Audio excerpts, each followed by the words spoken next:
Assalamualaikum warahmatullahi wabarakatuh.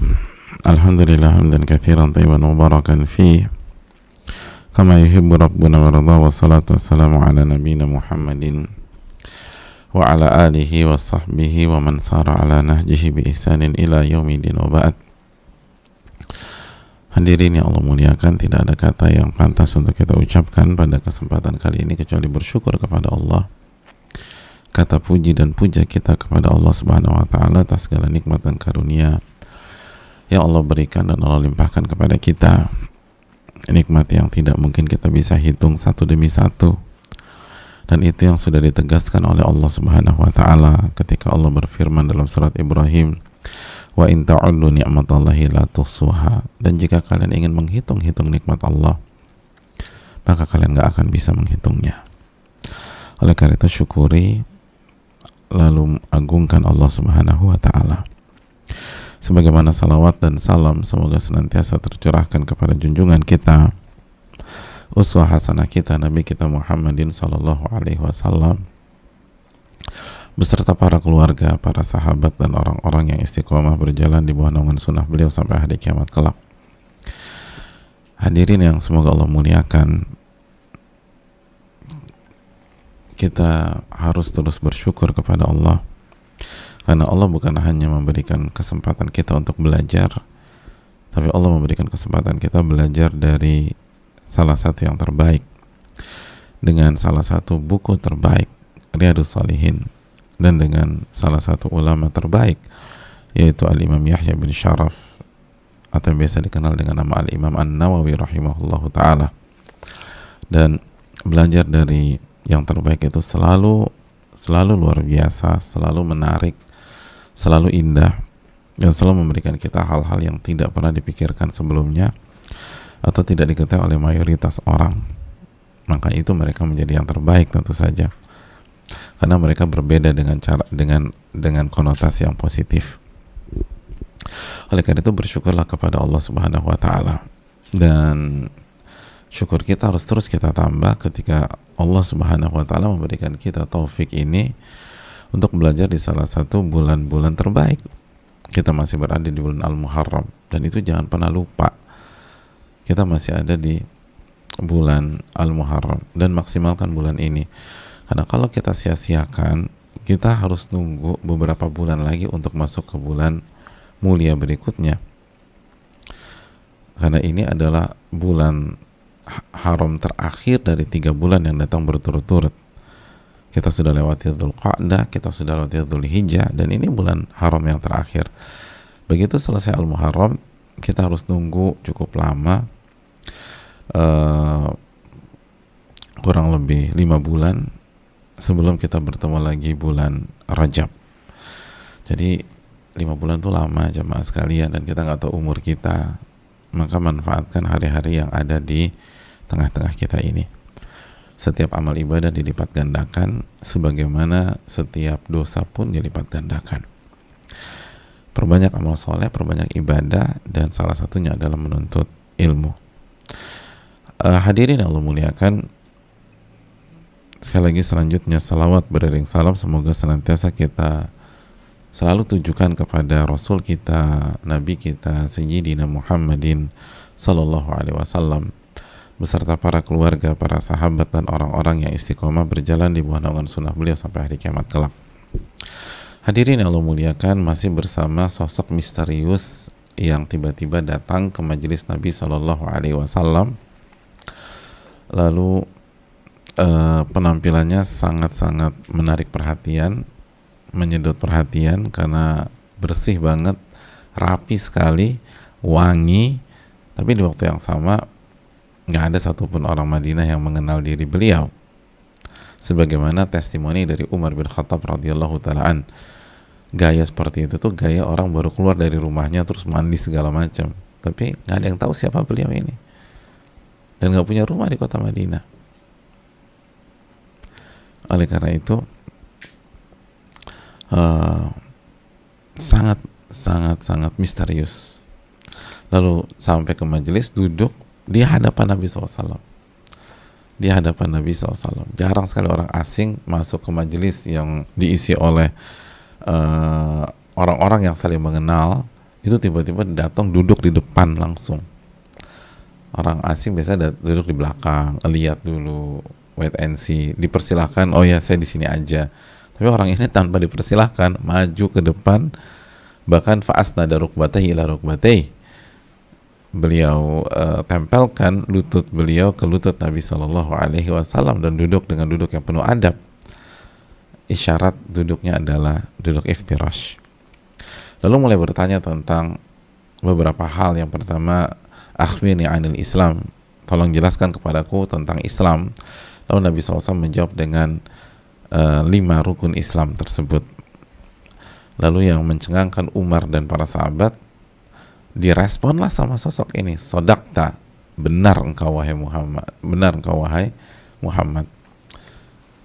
Kata Umar, ajibna lahu yas'aluhu wa yusaddiquh. Kita bingung nih sama ini orang. Dia yang nanya, dia yang jawab sendiri. Dia yang nanya, dia yang membenarkan, berarti ini orang tahu nih. Karena mereka itu dulu bertanya karena mereka ingin tahu kebenaran dan mengamalkan kebenaran, bukan untuk ngetes, bukan untuk ngetes secara negatif ya, bukan untuk ngedesak, bukan untuk hal-hal yang lain secara negatif. Tapi orang ini beda. Lalu sosok ini bertanya pertanyaan kedua, wa akhbirni anil iman, tolong jelaskan kepadaku apa itu iman. Lalu Nabi SAW sebutkan 6 rukun iman tersebut. 6 rukun iman. Hadirin Allah muliakan, kita akan sejenak di sini dan kita jelaskan sedikit tentang rukun iman dengan segala keterbatasan kita.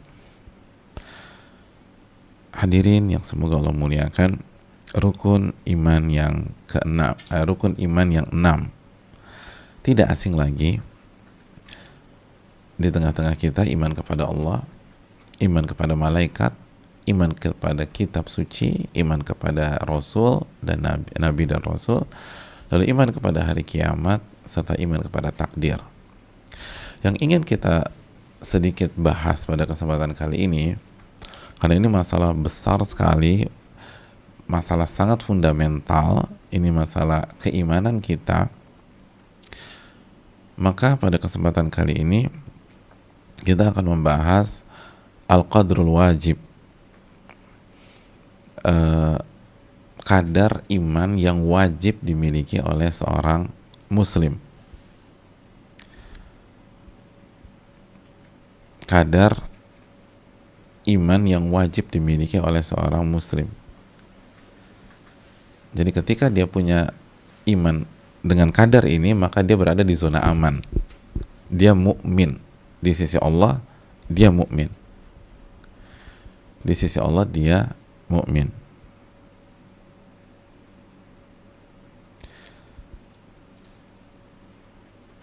Sebagai contoh gini loh, kita semua tahu lah, di antara rukun iman adalah iman kepada malaikat. Iman kepada malaikat. Tapi pertanyaannya,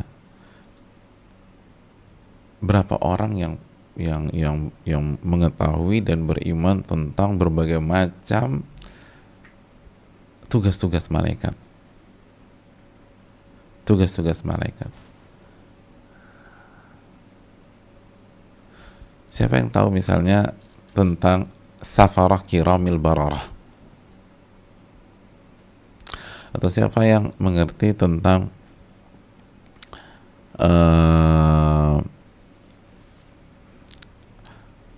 malaikat pemangku atau pemangku arsy Allah Subhanahu wa taala dan lain-lain? Nah, itu kalau nggak tahu begitu, imannya sah apa enggak? Atau kita tahu iman kepada Nabi dan Rasul, tapi siapa yang tahu detailnya cerita tentang Nabi dan Rasul? Atau nggak usah detail ini, nama-namanya, berapa nama Nabi dan Rasul yang kita hafal dan kita ketahui? Dan kalau kita tidak tahu semua, sedangkan ini rukun iman loh, ini nggak main-main, iman kita sah apa tidak?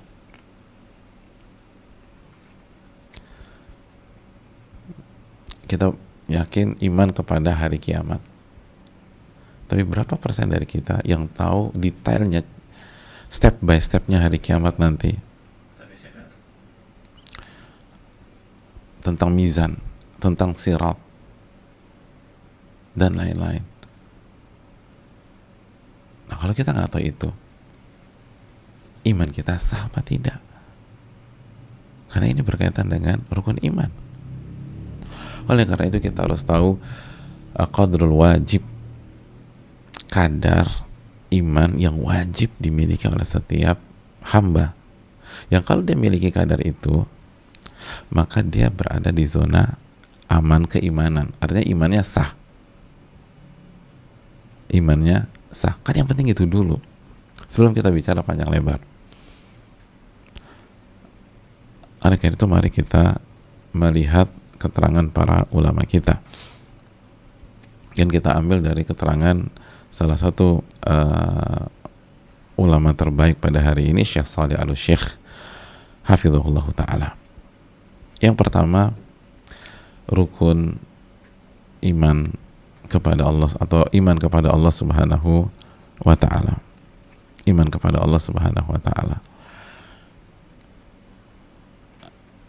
Apa sih kadar wajib iman kepada Allah subhanahu wa ta'ala yang kalau kita yakini maka iman kita sah, kalau enggak maka sebaliknya. Yang pertama kata, atau yang dijelaskan oleh para ulama, kadar wajib iman kepada Allah itu dengan beriman kepada 4 hal. Beriman dengan 4 hal. Yang pertama, an yu'minal abdu bi anna lahu rabban mawjuda.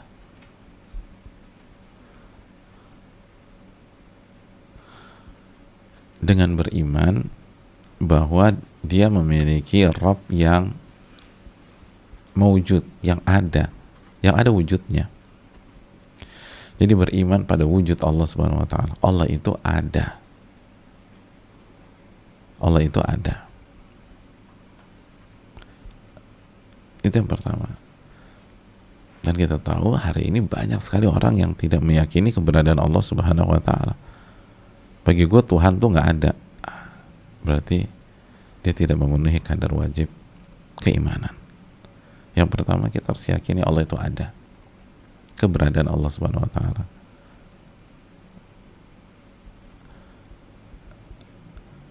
Sangat sederhana, tetapi kita tahu hari ini banyak orang yang terima konsep sederhana ini dengan mengatakan Allah itu nggak ada, Tuhan itu nggak ada, dan seterusnya.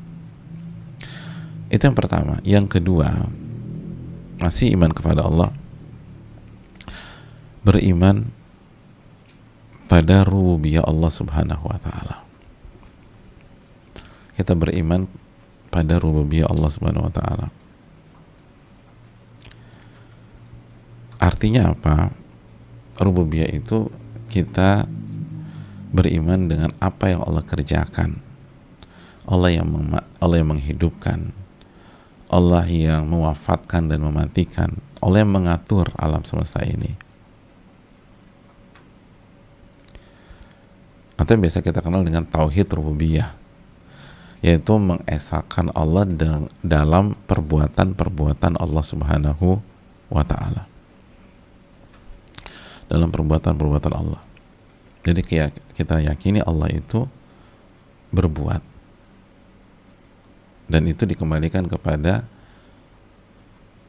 Al-Quranul Karim dan Sunnah Nabi SAW yang sahihah.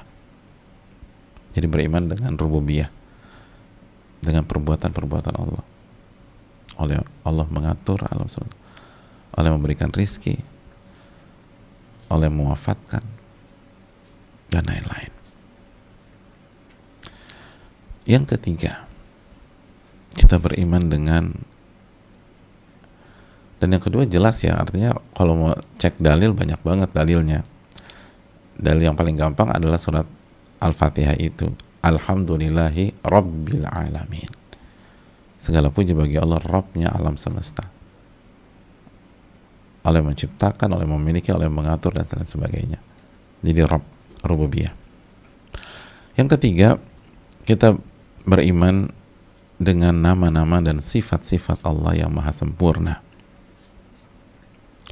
Kita beriman dengan nama-nama dan sifat-sifat Allah yang maha sempurna. Kita beriman bahwa Allah memiliki nama-nama dan sifat-sifat yang sempurna.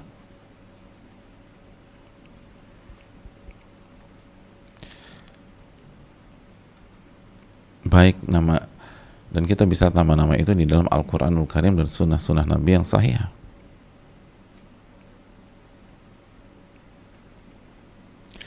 Atau baik nama-nama dan sifat-sifat yang Allah sebutkan di dalam Al-Quran atau yang Allah rahasiakan sebagaimana doa, awista'thartahu fi ilmil ghaibi indak, atau nama yang engkau rahasiakan di dalam ilmu gaibmu ya Allah. Jadi kita meyakini bahwa Allah memiliki nama-nama dan sifat-sifat yang maha sempurna. Dan ini yang dikatakan oleh Allah Subhanahu wa taala dalam firman-Nya, walillahil asmaul husna fad'uuhu biha, dalam surat Al-A'raf ayat 180. Walillahil asmaul husna fad'uuhu biha. Dan Allah memiliki nama-nama yang husna, yang terbaik, yang terindah. Fad'uuhu biha, maka berdoalah kepada Allah dengan menyebut nama-nama yang sangat indah tersebut, yang sangat baik itu. Wadharul ladzina yulhiduna fi asma'ih, dan tinggalkanlah orang-orang yang menyimpang dari kebenaran dalam nama-nama Allah tersebut. Lihat, Allah katakan ada yang menyimpang dari kebenaran ketika berbicara dan meyakini nama-nama Allah Subhanahu wa taala. Sayajzauna ma kanu ya'malun, karena mereka akan mendapatkan balasan dari apa yang mereka kerjakan.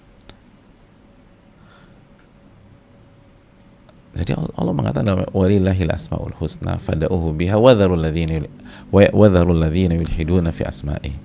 Allah Subhanahu wa taala memiliki nama-nama yang sangat sempurna, yang paling sempurna, yang maha sempurna, yang maha terbaik, dan berdoalah dengan nama-nama tersebut dan tinggalkan orang-orang yang menyimpang dalam nama-nama tersebut.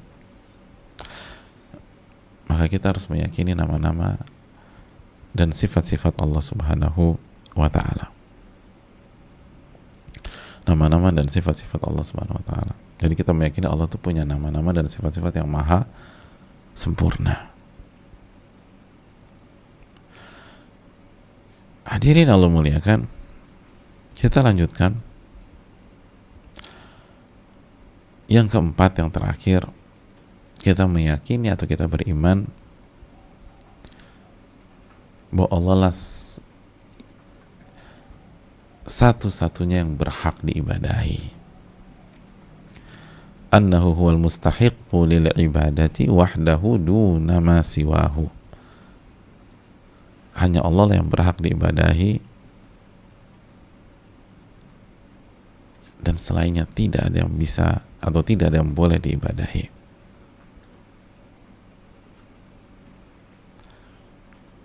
Itu keyakinan yang harus diyakini. Nggak ada yang boleh diibadahi kecuali Allah Subhanahu wa ta'ala.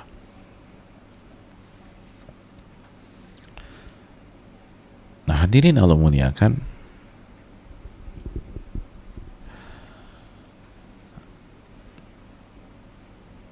orang yang meyakini empat hal ini, maka dia telah memenuhi rukun iman yang pertama. Dia yakini Allah itu ada, lalu dia meyakini rububiyah Allah, alhamdulillahi rabbil alamin, segala puji bagi Allah, Rabbnya alam semesta, Rabb perbuatan-perbuatan Allah. Terus dia meyakini Allah memiliki nama-nama dan sifat-sifat yang maha sempurna, dan ia kembalikan kepada Al-Quranul Karim dan sunnah Nabi SAW yang sahihah, tentu saja dengan pemahaman Nabi dan para sahabatnya.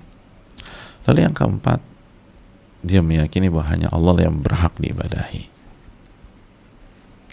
yang berhak diibadahi. Maka ini adalah kadar wajib beriman kepada Allah Subhanahu wa taala di rukun iman yang pertama. Di rukun iman yang pertama.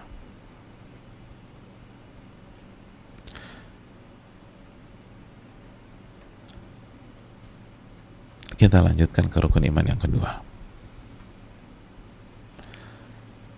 Rukun iman yang kedua adalah iman kepada malaikat.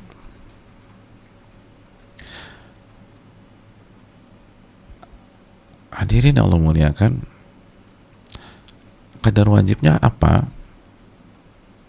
Kadar wajibnya adalah seseorang meyakini secara global bahwa malaikat itu adalah makhluk dari makhluk Allah Subhanahu wa ta'ala. Mereka diciptakan dengan kesucian mereka, tidak bermaksiat kepada Allah, dan selalu taat pada perintah Allah.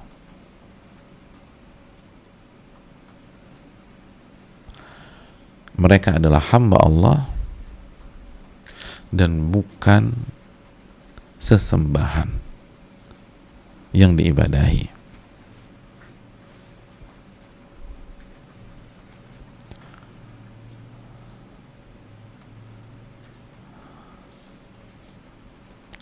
Maka barang siapa meyakini hal di atas, kata para ulama, imannya sah. Walaupun dia nggak hafal atau nggak tahu nama-nama malaikat. Biasanya ada orang awam bilang gini, makanya kata ulama, faman qala minal awam, apabila ada orang awam bilang, umin bi annal malaikata mawjudun, saya beriman malaikat itu ada, wahum abidun lillah, dan mereka adalah hamba Allah, wala yu'badun, dan mereka tidak diibadahi, kata para ulama, faqad haqqaqa hadzal rukun, maka dia telah memiliki rukun yang kedua ini. Jadi malaikat itu ada. Malaikat itu bukan energi positif sebagaimana dikatakan sebagian pihak. Ada. Dia makhluk Allah dan dia hamba Allah, taat kepada Allah. Jadi malaikat itu laksanakan semua tugas-tugasnya, nggak bermaksiat sama Allah. Dan mereka nggak boleh diibadahi karena mereka bukan ilah. Maka dia telah memiliki iman kepada malaikat.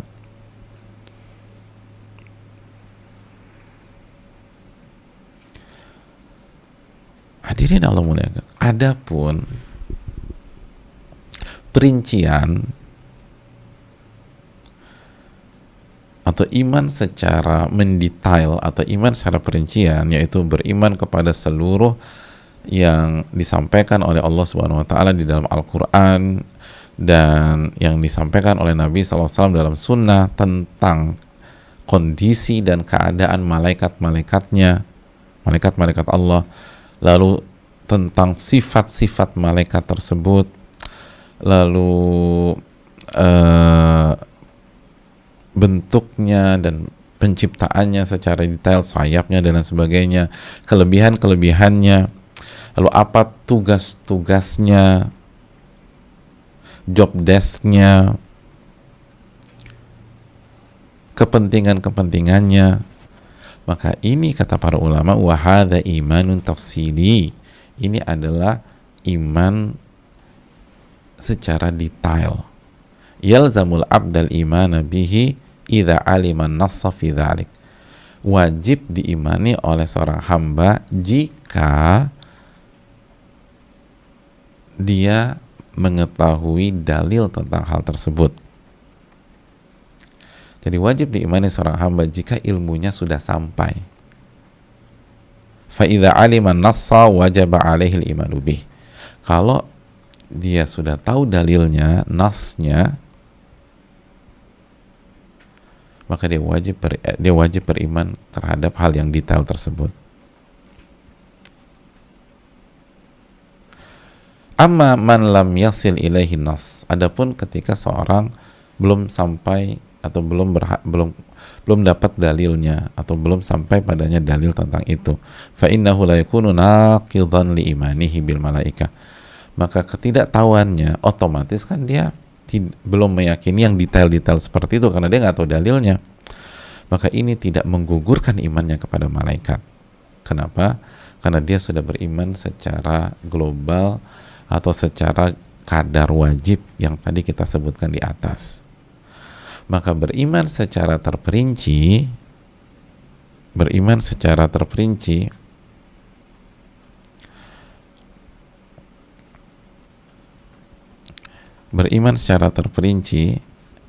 itu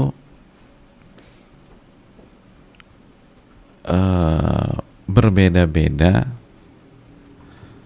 tergantung ilmu seorang hamba tentang hal tersebut, tentang dunia malaikat. Jadi ilmu secara terperinci itu tergantung, atau iman secara terperinci itu tergantung ilmu masing-masing kita tentang dunia malaikat tersebut. Tentu saja semakin banyak ilmunya, iman secara terperinci semakin dalam dan semakin sempurna. Sama seperti iman kepada Allah, semakin kita punya ilmu secara dalam tentang nama-nama Allah dan sifat-sifat Allah gitu ya, maka iman kita kepada Allah semakin dalam dan semakin sempurna. Tapi agar sah, itu yang tadi kita bahas, itu yang kita bahas jamaah sekalian. Oleh karena itu jamaah yang Allah muliakan, iman kepada malaikat sebagaimana yang kita jelaskan tadi. Jadi ada orang nggak tahu tugas-tugas malaikat, nggak tahu nama-namanya secara banyak, tapi dia beriman malaikat itu ada. Saya yakin malaikat ada. Malaikat bukan energi positif, malaikat itu real, tapi saya nggak bisa. Dia diciptakan dengan cahaya dan sebagainya, lalu dia makhluk Allah, dia bukan sesembahan, maka dia beriman kepada malaikat tersebut. Dia beriman kepada malaikat tersebut. Detailnya dikembalikan ke sejauh mana ilmu seseorang itu dan seberapa semangat dia belajar. Dan semakin dia punya ilmu, imannya semakin mendetail, dan semakin imannya semakin mendetail, kualitasnya semakin bagus.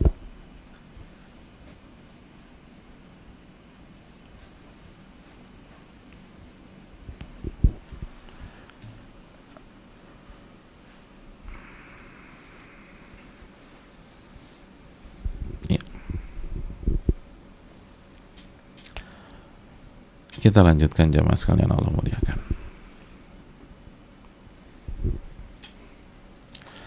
Yang ketiga, iman kepada kitab suci. Iman kepada kitab suci.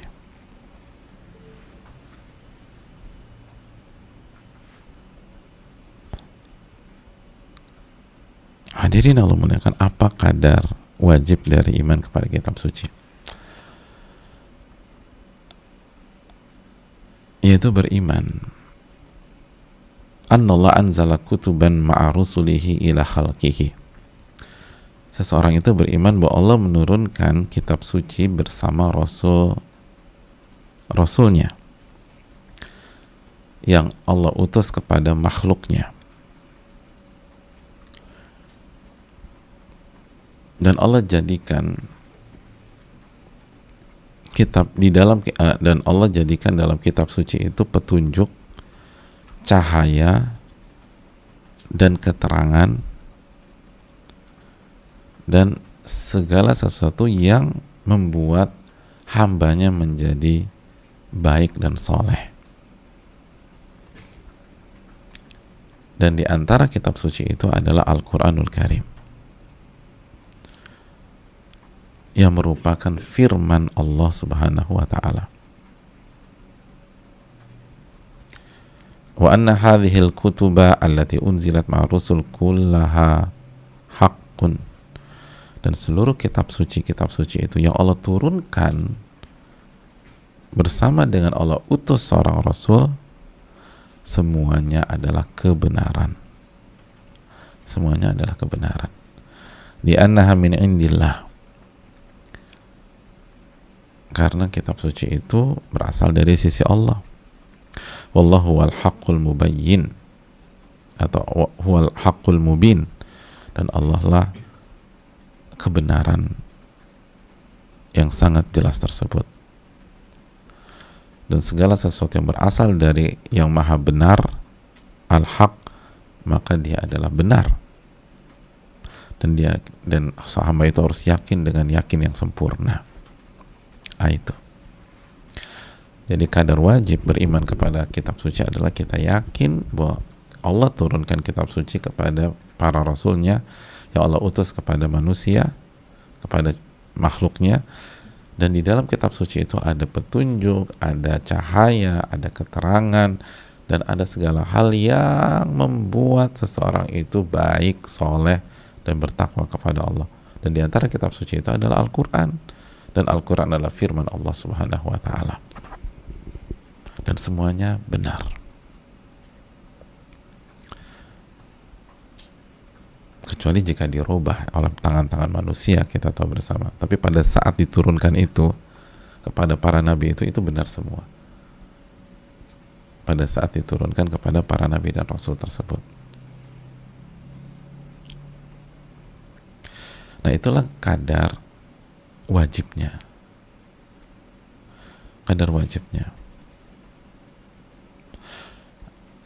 Oleh karena itu, jika seorang orang awam beriman, pokoknya Allah punya kitab suci yang Allah turunkan kepada Rasulnya, dan di dalamnya ada petunjuk, hidayah, dan cahaya, dan semuanya benar ketika Allah turunkan kepada para nabinya.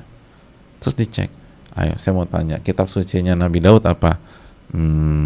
Saya nggak tahu. Maka sah apa tidak imannya? Sah. Walaupun dia nggak tahu secara detail, dia tidak tahu secara detail. Tapi kalau dia yakin secara global seperti itu, aku nggak tahu, tapi saya yakin kitab suci itu ada dan pasti benar pada saat Allah turunkan itu, karena diturunkan dari yang maha benar dan pasti itu benar juga. Maka imannya sah. Adapun iman secara detail, mari kita simak. Fayu'min imanan khasan, yaitu seorang hamba beriman secara terperinci bahwa Al-Quran adalah akhir atau kitab suci yang terakhir tersebut, dan Al-Quran adalah firman Allah, darinya semua dimulai dan darinya semua dikembalikan, dan Al-Quran adalah hujjah Allah atas manusia sampai hari kiamat,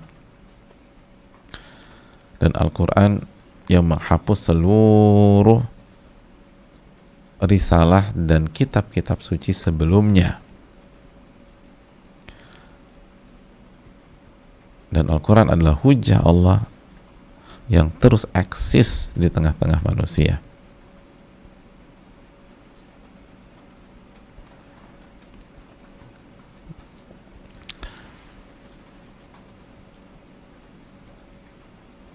Dan Al-Quran adalah kitab suci yang menjadi hakim atas kitab-kitab suci sebelumnya. Artinya kalau sesuai dengan Al-Quran maka benar, kalau tidak, tidak. Kan yang terjaga dari, atau terjaga secara keautentikan, dan dia datang terakhir. Dan kita wajib membenarkan seluruh berita yang ada di dalam Al-Quranul Karim, dan wajib menerima seluruh hukum-hukum yang ada di dalam Al-Quranul Karim. Dan barang siapa yang berhukum dengan selain Al-Quran, maka dia berhukum dengan hawa nafsunya dan tidak berhukum dengan apa yang Allah turunkan.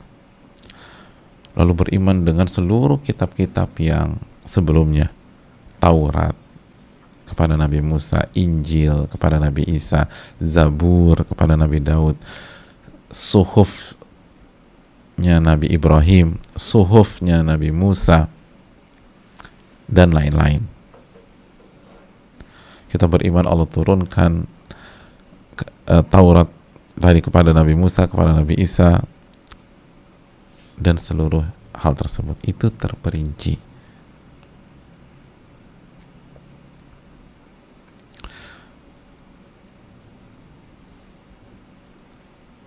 Yang harus kita imani ketika dalil itu sampai ke kita, sama seperti malaikat.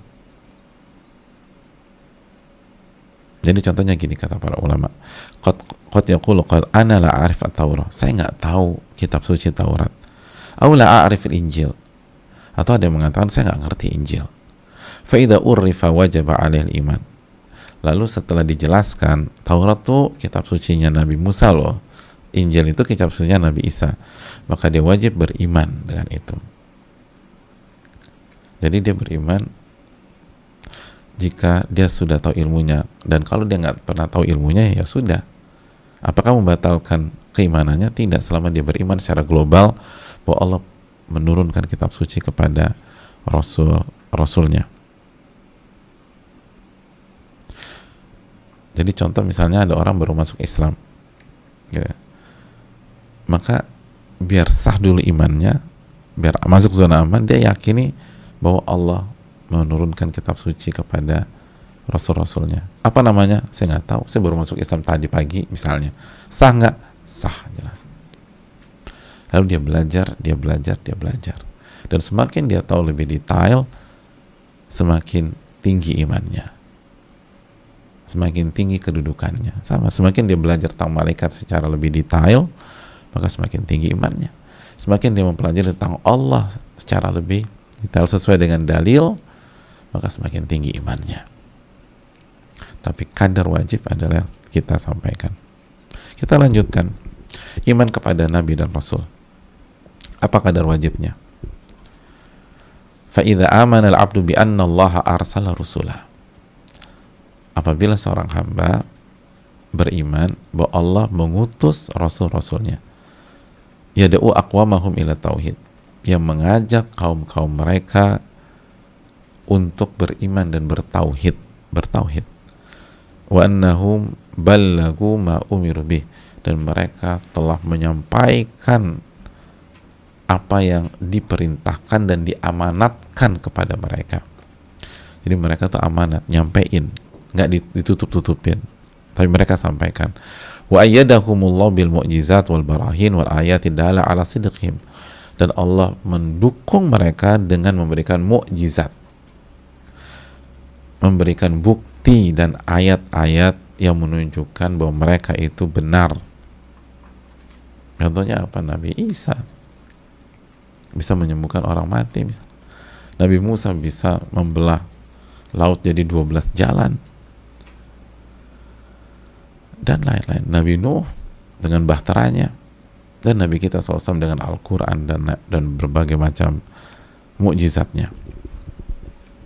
Dan mereka adalah orang-orang yang paling bertakwa, paling baik, amanat, dan menyelesaikan tugas-tugasnya, dan beriman kepada mereka secara berantai dan tak terputus. Maksudnya apa?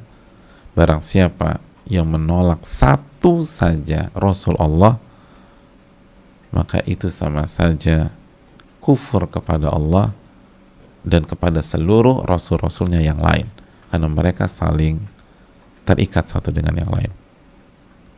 Jadi beriman kepada seluruh para nabi dan rasul, tapi nggak beriman kepada Nabi Muhammad SAW, maka itu menggugurkan iman kepada Rasul. Atau beriman kepada seluruh nabi dan rasul, beriman kepada Nabi Muhammad SAW, tapi nggak beriman kepada Nabi Isa sebagai seorang nabi dan rasul, maka tidak sah iman kepada Rasulnya, kata para ulama. Beriman kepada seluruh nabi dan rasul, beriman kepada Nabi Muhammad SAW, tapi nggak beriman kepada Nabi Musa, nggak, saya nggak mau terima Nabi Musa, maka itu membatalkan keimanannya. Bayangkan, lihat bagaimana umat Islam harus memuliakan Nabi Isa alaihissalam, harus memuliakan Nabi Musa alaihissalam, harus mengimani mereka, harus mengimani mereka sebagai seorang nabi dan rasul, sebagai seorang nabi dan rasul. Oleh karena itu, hadirin yang Allah muliakan, itu hal yang perlu kita, jadi kita nggak boleh, nggak aku mau beriman kepada Nabi Muhammad aja deh, nggak bisa, tidak bisa, harus semuanya. Tapi saya beriman kepada seluruh para nabi dan rasul yang Allah utus, aku beriman kepada semua, tapi satu aja aku nggak suka, nggak bisa, tidak bisa. Makanya Allah berfirman dalam surat Asy-Syu'ara, surat ke-26 ayat ke-105, kadzabat qaumu Nuhinil mursalin, kaumnya Nabi Nuh telah mendustakan seluruh para rasul. Asy-Syu'ara ayat 105, kaum Nabi Nuh mendustakan seluruh para rasul atau rasul-rasul Allah. Padahal kita tahu secara sederhana yang didustakan kaum Nabi Nuh berapa nabi, berapa rasul? Satu aja. Siapa? Nabi Nuh. Emangnya Nabi Musa, Nabi Isa udah ada pada saat itu? Emangnya Nabi Muhammad SAW udah ada pada saat itu? Kan yang didustakan yang didustakan oleh kaumnya Nabi Nuh hanya Nabi Nuh aja. Tapi lihat bagaimana Allah berfirman tentang mereka, kadzabat qaumu Nuhinil mursalin, kaum Nabi Nuh mendustakan para rasul-rasul Allah. Dari sini keluar kaidah dalam dunia akidah, yang mendustakan satu rasul itu sama saya mendustakan seluruh para rasul. Karena para rasul mengajak kaumnya untuk mengimani seluruh utusan-utusan Allah Subhanahu wa ta'ala. Itu poinnya. Jadi kita wajib beriman kepada seluruh para nabi dan rasul, walaupun kita nggak hafal nama-namanya. Aduh, nama-namanya siapa, lupa aku nih Pak Ustadz. Tapi beriman nggak kepada seluruh nabi dan rasul? Allah utus rasul kepada manusia. Iya, saya beriman, tapi saya nggak hafal nama-namanya. Nggak masalah, yang penting beriman dulu. Artinya tidak mencederai status keimanannya, itu poinnya. Fabihadza yakunu qad amana birusuli jami'an. Dan kalau kita punya konsep begini, maka kita telah beriman kepada para rasul semuanya. Tsumma yu'minu imanan khasan. Lalu berikutnya, secara khusus kita beriman kepada Muhammad sallallahu alaihi wasallam sebagai khatamur rusul, penutup para nabi dan rasul. Wa anna Allah ba'athahu bil hanifiyyati asamha. Allah utus Nabi Muhammad dengan ajaran yang lurus, dan Allah utus dengan agama Islam yang menjadikan agama Islam sebagai agama terakhir dan risalah terakhir. Itu hadirin.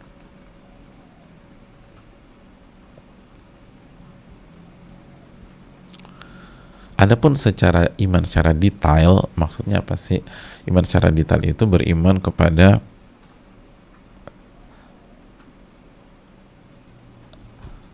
seluruh cerita, kondisi keadaan para nabi dan rasul, nama-nama mereka, apa yang terjadi antara mereka dengan kaum-kaumnya. Maka ini bukan kadar wajib, tapi kita wajib beriman begitu ilmunya sampai, ayatnya sampai atau hadisnya sampai, dan semakin kita pelajari maka semakin tinggi iman kita. Jadi sama seperti malaikat dan kitab suci tadi. Ini yang detail ini tergantung ilmu masing-masing kita. Tapi semakin tinggi ilmu kita, maka semakin tinggi iman kita. Tapi kadar wajibnya seperti yang tadi kita bahas. Sekali lagi, kadar wajibnya adalah kita beriman bahwa Allah Subhanahu wa taala mengutus para nabi dan rasul mengajak kaumnya kepada tauhid, kepada iman, dan mereka amanat dalam tugas-tugas mereka, dan mereka didukung oleh Allah dengan mukjizat, dengan keterangan, dengan ayat yang menjelaskan kebenaran mereka. Dan kita wajib beriman kepada seluruh nabi dan rasul. Ingat, seluruh para nabi dan rasul. Nggak boleh mengingkari atau mendustakan satu saja. Nggak boleh. Nggak boleh menolak Nabi Isa alaihissalam. Nggak boleh menolak Nabi Musa alaihissalam. Seluruh. Lalu kita beriman kepada Nabi Muhammad SAW secara khusus sebagai penutup para nabi dan rasul. Wallahu ta'ala bisawab. Ya. Berikutnya, iman kepada hari kiamat. Apa kadar wajibnya? Kadar wajibnya adalah beriman tanpa ada keraguan bahwa akan ada sebuah hari di mana manusia akan dikembalikan dan dibangkitkan dari kubur mereka untuk dihisap atas apa yang mereka perbuat, dan akan diganjar sesuai dengan apa yang mereka lakukan. Orang baik akan diberikan kebaikan dan orang buruk akan merasakan keburukannya.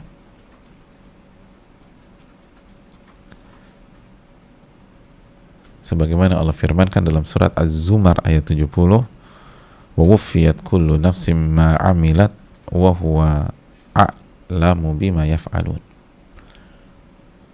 Dan setiap jiwa akan mendapatkan balasan dari apa yang mereka kerjakan, dan dan Allah lebih mengetahui apa yang mereka kerjakan. Atau yang simpel, surat Al-Fatihah, Maliki Yaumiddin, pemilik dan rajanya hari kiamat, hari pembalasan. Jadi kadar wajibnya adalah apabila seseorang mengatakan, saya meyakini bahwa manusia akan dibangkitkan dan akan mempertanggungjawabkan perbuatannya, maka imannya sah. Walaupun dia nggak tahu detailnya hari kiamat kayak apa, nggak tahu. Nabi bersabda akan dibangkitkan dalam kondisi tidak berbusana, terus matahari jaraknya dekat, lalu ada tentang hadis syafaat dan seterusnya. Kalau dia beriman secara global, maka imannya sah. Makanya falau sa'alta ahadan qulta lahu, apabila Anda bertanya kepada seseorang lalu tanya sama dia, hal thamma yaumun akhir ya'udu fi nas, apakah ada yang namanya hari pembalasan, hari kiamat di mana manusia akan dibangkitkan dan dikembalikan? Lalu dia jawab, bila syakka hunaka yaumul qiyamah yub'atsu fihin nas wa yahasabun. Kata orang tersebut, enggak diragukan lagi akan ada hari kiamat di mana manusia dibangkitkan dan akan dihisap, dan akan ada banyak kejadian. Wasakat, lalu diam, titik. Dia nggak bisa jelasin yang lain. Udah diam aja udah. Terus apa lagi? Nggak tahu. Ilmu saya cuma sampai situ. Tapi saya yakin akan dibangkitkan dan akan dihisap dan akan diganjar. Detailnya. Tentang bisa cerita tentang surga nggak. Saya nggak tahu. Bisa bicara tentang neraka. Saya nggak ngerti tentang kondisi di neraka. Udah berhenti sampai situ aja. Kata ulama, fayakunu bihadza qad haqqaqa rukna. dia telah memenuhi rukun iman kepada hari kiamat. Rukun iman kepada hari kiamat. Imannya sah. Imannya sah. Walaupun dia nggak tahu apa-apa. Adapun iman secara detail yang dikembalikan kepada ilmu di dalam Al-Quran dan Sunnah tentang bagaimana kondisi kubur, tentang azab kubur, nikmat kubur, lalu kondisi pada hari kiamat, tentang haud, tentang telaga Nabi SAW, tentang mizan, tentang timbangan, tentang suhuf, tentang buku catatan amal kita, wassirat, tentang jembatan yang jembatan pada hari kiamat, sirat, dan kondisi manusia pada hari tersebut, dan bagaimana manusia melewati sirat, dan siapa yang pertama kali masuk surga, siapa yang terakhir dikeluarkan dari neraka misalnya, dan bagaimana kenikmatan surga dan bagaimana azab neraka. Kata para ulama, seluruh hal tersebut adalah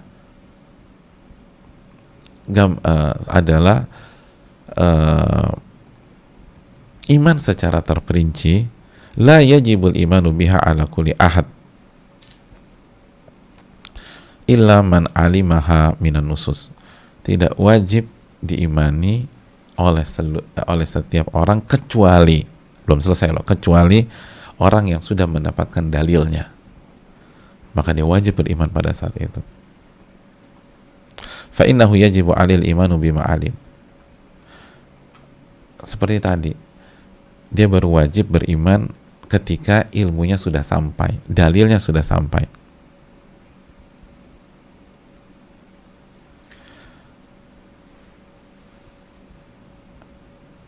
Karena kalau dia dustakan juga berarti dia mendustakan Al-Quran dan Sunnah. Tapi kalau dia nggak tahu, karena belum sampai dalil, imannya sah. Misal contoh, bisa dijelaskan tentang mizan nggak di hari kiamat? Mizan, emangnya ada mizan di hari kiamat? Kalau titik sampai di sini berarti imannya, kata ulama, sah apa enggak? Sah. Tapi kalau kita udah jelaskan dalilnya, enggak, saya nggak terima, nggak masuk akal saya, masa ada mizan, masa ada ini, berarti dia mendustakan Al-Quran dan Sunnah. Itu poinnya. Oleh karena itu, kadar wajibnya apa? Yakin bahwa ada hari di mana kita dibangkitkan, dihisap, dan diganjar. Itu simpel, 3. Selebihnya perincian dan dikembalikan ke ilmu masing-masing, dan semakin banyak ilmunya, semakin tinggi imannya.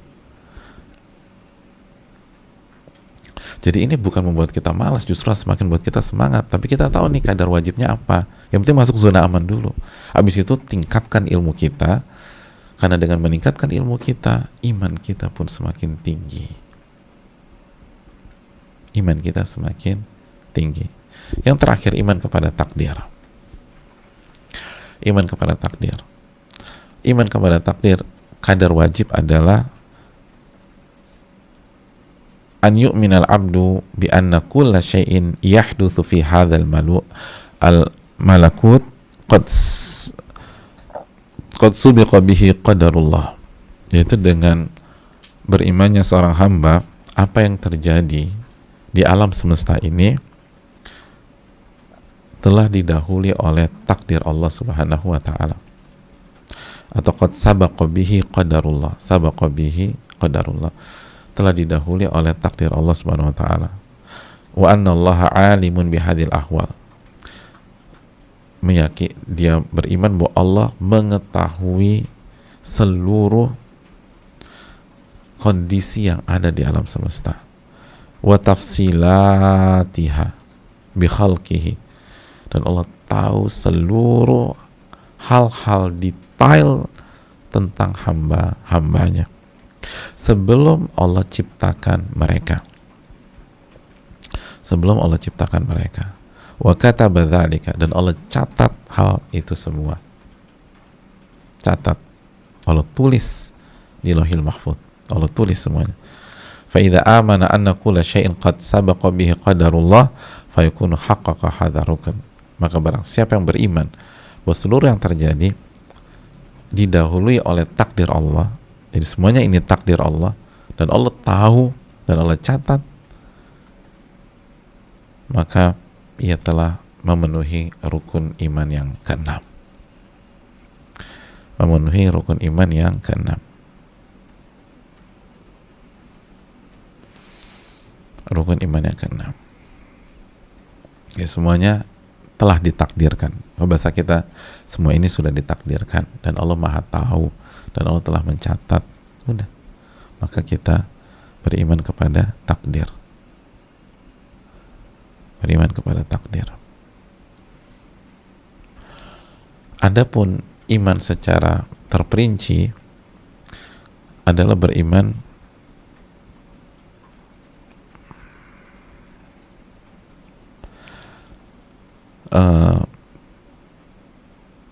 beriman dengan 4 tingkatan takdir atau tempat martabat takdir. Yang pertama, beriman tentang ilmu Allah.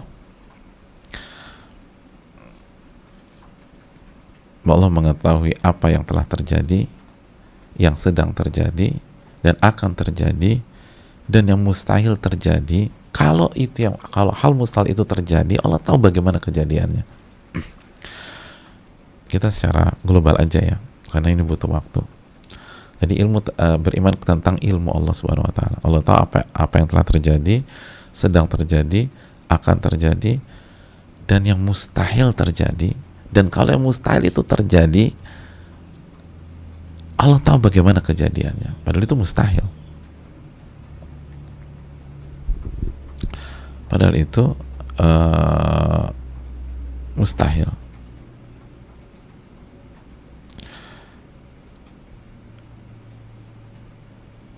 Hadirin Allah muliakan,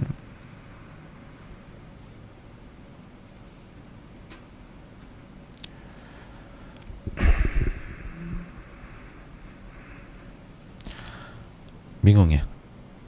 Nggak bingung kan, sebelum terjadi, setelah terjadi, akan terjadi, yang mustahil terjadi. Dan kalau mustahil itu terjadi kejadian, Allah tahu bagaimana kejadiannya. Sama kayak gini loh, contohnya simpel, surat Al-Mu'minun ayat 100 misalnya, ketika orang-orang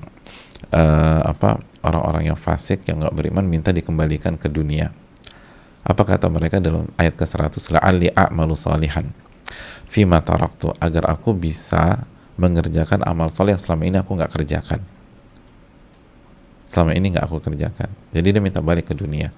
Nah pertanyaannya, mungkin atau mustahil seseorang pas meninggal dikembalikan lagi ke dunia? Jawabannya mustahil. Mustahil, nggak mungkin bisa. Tapi lihat jawaban Allah Subhanahu Wa Taala dalam ayat tersebut, ayat 100, ayat di surat Al-Mu'minun. Al-Mu'minun surat ke-23 ya. Kata Allah, kalla innaha kalimatun huwa qailuha. Enggak, sekali-kali tidak. Innaha kalimatun huwa qailuha. Itu hanya kalimat basa-basi. Kalau mereka dikembalikan, mereka akan ngulang lagi kejahatan mereka. Mereka akan ulang lagi kesyirikan mereka. Mereka akan ulang lagi kemaksiatan mereka. Mereka akan ulang lagi kefasikan mereka. Kalla innaha kalimatun huwa qailuha. Itu cuma basa-basi aja. Jadi dikembalikan ke dunia itu mustahil. Tapi kalau itu kejadian, Allah tahu mereka akan lakukan yang sama kok, nggak berubah. Mereka nggak sholat, mereka nggak akan bertauhid, mereka nggak akan ke kajian, mereka nggak akan ikhlas. Jadi orang yang riya misalnya, orang yang riya, lalu pas wafat, pas sakratul maut misalnya, minta dikembalikan oleh Allah SWT, dikasih second chance, cari kesempatan kedua, lalu Rabbirji'un, ya Allah kembalikanlah aku, la'ali a'malu salihan fima taraktu. Allah akan bilang, kalla innaha kalimatun huwa qailuha. Enggak, udah enggak ada. Tidak ada kesempatan. Di hadapan kalian, barzah kalian harus lewati. Dan kalau saya kembalikan, kalian akan riak lagi kok. Kalian enggak akan ikhlas. Kalian akan riak lagi. bisa dimengerti dengan contoh. Ya, jadi itu poinnya. Jadi kita beriman dengan ilmu Allah. Lalu yang kedua, beriman bahwa seluruh telah dicatat. Seluruh telah dicatat oleh Allah.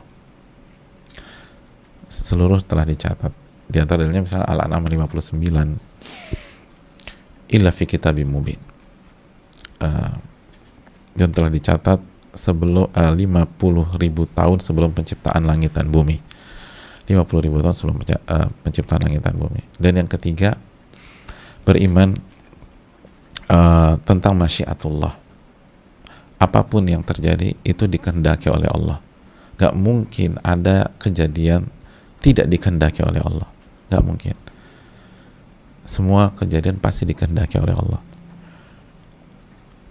Makanya di sini kita harus bedakan antara kehendak dan ridho. Semua yang terjadi dikehendaki oleh Allah, tapi belum tentu diridhoi oleh Allah. Seperti hal negatif yang menimpa orang beriman atau maksiat dikehendaki, tapi bukan diridhoi. Bedakan antara kehendak dan ridho. Loh, kalau gitu kenapa ada? Karena hikmah yang lebih besar dari itu.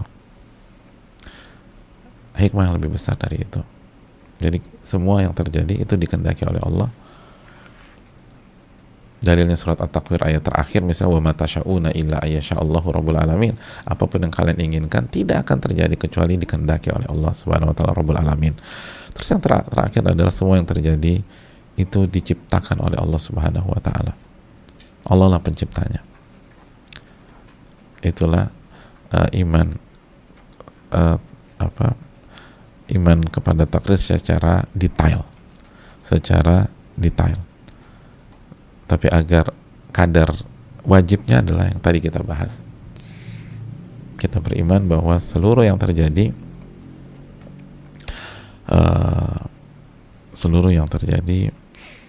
itu terjadi telah didahului oleh takdir Allah. Allah tahu dan Allah catat. Udah, sederhana. Itulah rukun iman. Kita sudah tahu kadar-kadar wajibnya, jaga kadar wajibnya, pastikan kita di zona aman keimanan. Baru setelah itu jamaah terus belajar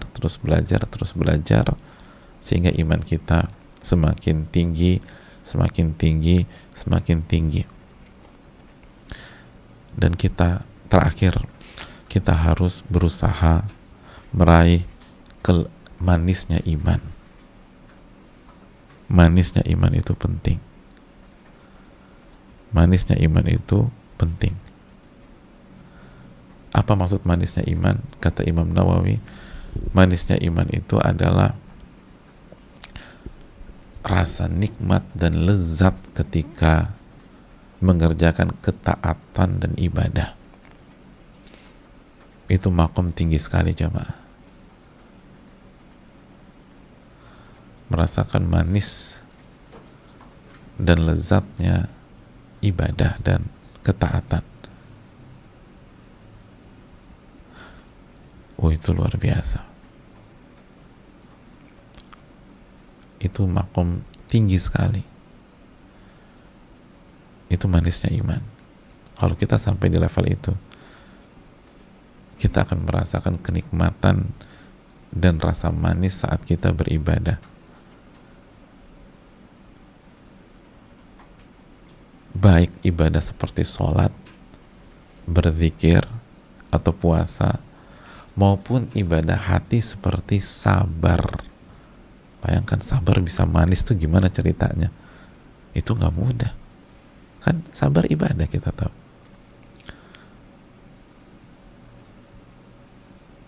Oh, itu nggak mudah.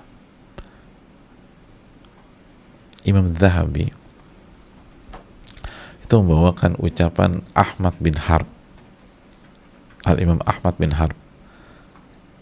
Kata beliau, abadtullaha khamsina sana fama wajatu halawatal ibadah. Aku itu udah beribadah kepada Allah 50 tahun, tapi aku belum merasakan rasa manisnya ibadah. sampai saya melakukan 3 hal. Sampai saya melakukan 3 hal.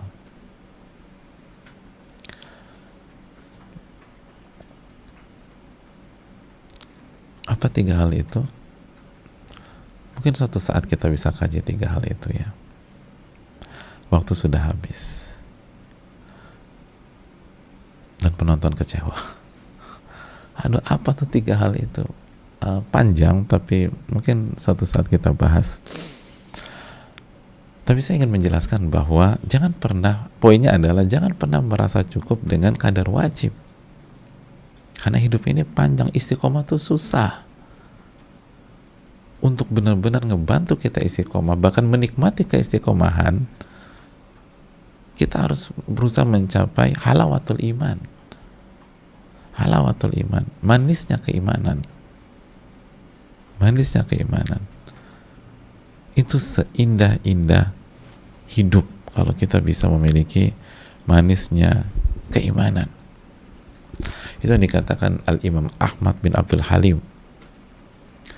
Al-Imam Ahmad bin Abdul Halim mengatakan, inna fid dunya jannatan lam yadkhulha man lam yadkhulha lam yadkhul jannatal akhirah. Sesungguhnya di dunia ini ada surga. Barang siapa yang belum merasakan surga dunia, dia tidak akan masuk ke dalam surga akhirat.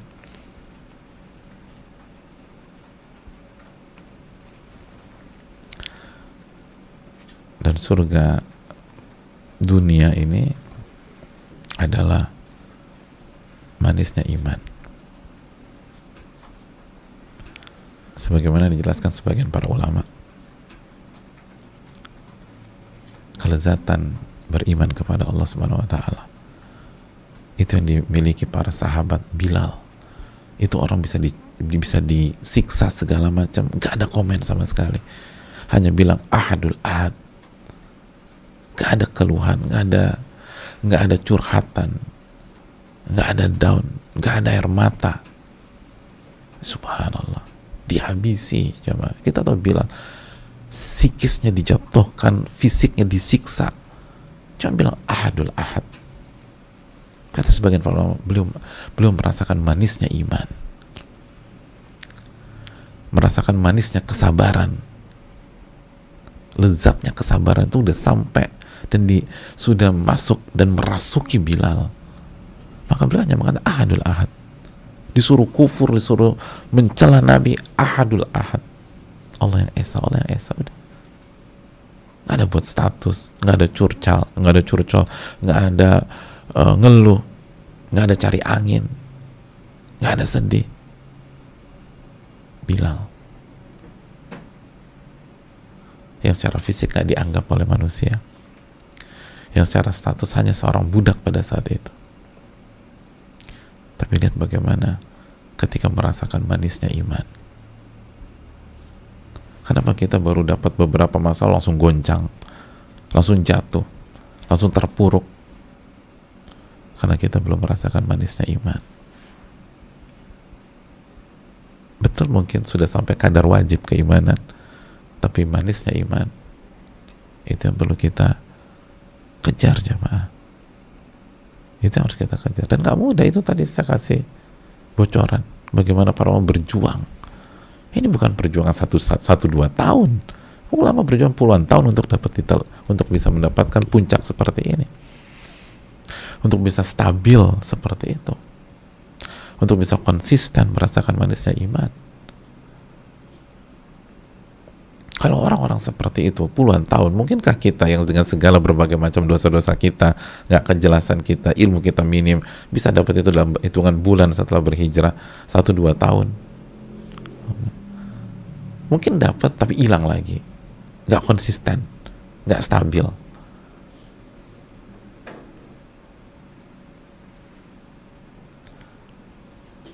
Itu yang harus kita camkan.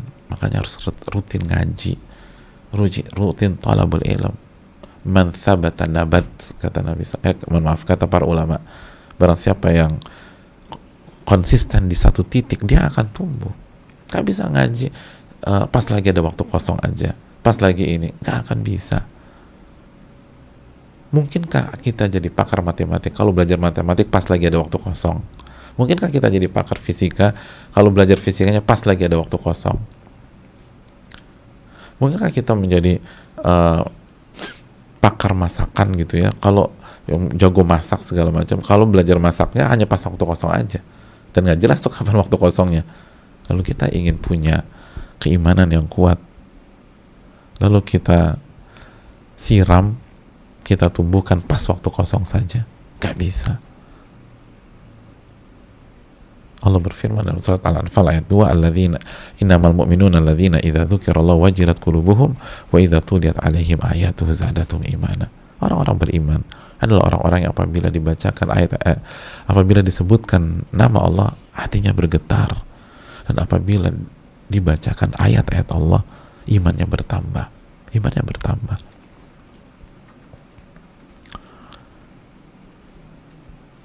Jangan hanya cukup dengan kadar wajib.